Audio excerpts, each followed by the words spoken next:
Hello, my beautiful fragrance family. Dustin here, fragrance fan. Go ahead and do me a solid and click that like, comment, and subscribe. Don't forget to hit that bell notification. I'm just going to keep on bringing you guys these budget-friendly fragrance reviews, that $40-ish and $100 range. Most of these are way less than that, and a good number of these you can find at your local rack stores. The one I'm talking about today, you can find in your local rack store, because I've seen it there. But I got mine on Joma Shop for like $13. It still had $8 shipping, because it's the only thing that I bought. But at that price, I had to say yes to it, because this thing was actually hyped up for a very short period of time, and I'm afraid that it's kind of getting lost a little bit, unfortunately, because people are always trying to run to the newest, biggest, baddest, hypest thing. But the problem with that is you're forgetting about these old-time fragrances that were once hyped up. So we're going to go over this one today and see if it is still worthy to be hyped up in 2025, and that is Drakar Intense.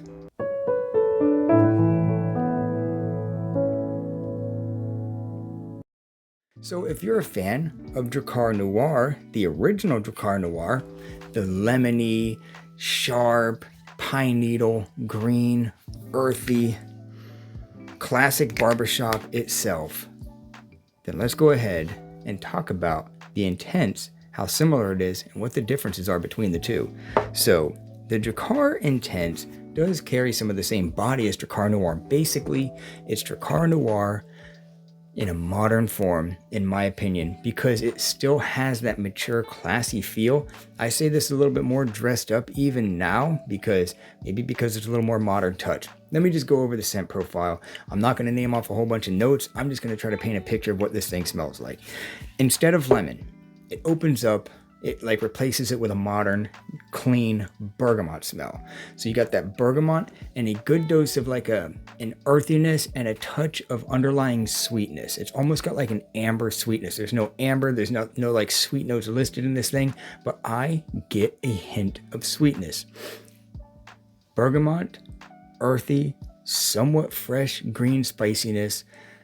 There's a lot of lavender, soapy, powdery lavender, and like suede.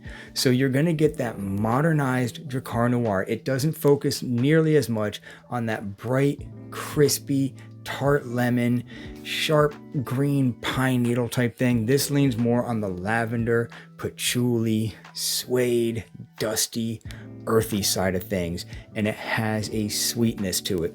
The dry down becomes much more sweet, and it almost becomes like a bubblegum in the extreme dry down. I see people saying that the performance on, for whatever reason, they're saying the performance on this one is like average. I'm getting way more than average, and I just got this thing. Just got it a couple weeks ago on Joma Shop. And I kid you not, I sprayed it about 6 o'clock at night. The next day when I was working, I was like trying to find a clean hand to put something on. I'm like, what is on this hand? And it was this. It was the far dry down of this. I got a dusty amber bubblegummy thing going on. Did it again today. All day long, the end of the day, it was just a bubblegummy smell on my hand far into the day. So as far as a skin scent, this thing is 12 plus hours. But as far as projection and everything, it's a good 5 hours, 5 or 6 hours that you get a real performance of like a scent bubble. Now, the actual like distance of the projection doesn't seem like it's mind-blowing. It's not some kind of heavy projecting, room-filling fragrance, but it is a strong average on all that. The sillage, the projection, the scent bubble, everything, but the overall longevity, and I guess you got to count skin scent or when it's close to the skin as far as longevity, is actually a beast. But I'm not going to up the scale on my rating that much because it's not really projecting and other people being able to smell it type thing that far down. But yeah, it hangs on. Way better for the cooler weather. Works just as good in the daytime and the evening. It's classy.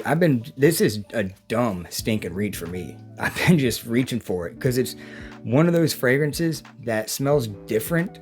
It's still relevant today, even though it has a classy, mature feel, and it just works at trimming trees. If you're going to the barber shop, if you're going to go to a classy event, even on a date night, if you have the the right woman that doesn't want like Invictus or Versace Eros or something like that and likes a more mature feel, this is it. And it doesn't really smell old manish, but I will say that this leans 25 plus. So I'll say that disclaimer.